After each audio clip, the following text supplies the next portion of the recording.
Naam, nite Madema au Dr. Maganga ndugu zangu.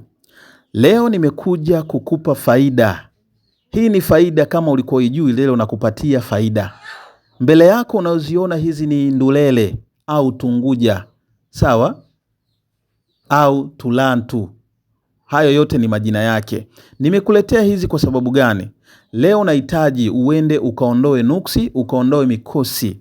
Sawa? Ukajifungue vifungo ulivyokuwa umefungwa. Ukairudishe nyota yako, ukarudishe mvuto, ukarudishe bahati zako. Lakini uende ukaondoe majini mahaba kwenye maisha yako.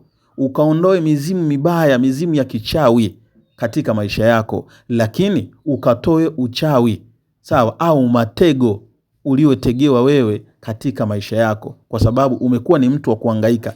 Kila unachokifanya kwako kinakuwa ni kibaya. Kila unachokishika kwako kimekuwa kinakuponyoka mikononi, kwa sababu ndani ya mwili wako, sawa, ndani ya uhalisia wako kuna vitu vibaya ambavyo vinazunguka kwenye maisha yako.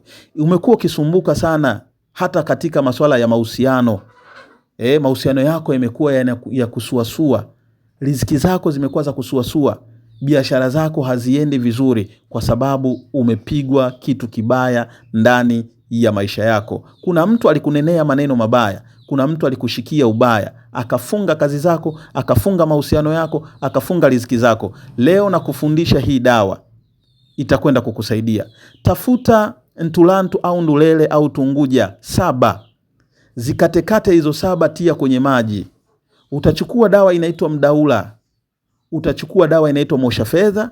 Utachukua dawa inaitwa kivumbasi. Chukua na chumvi ya mawe. Sawa? Kisha changanya vyote hivyo kwa pamoja. Nenda kaoge. Wakati unaoga, tia nia unataka nini. Kusudio lako ni nini. Sawa? Hii dawa itakusaidia hata kama unataka kuolewa au kuoa. Itakusaidia.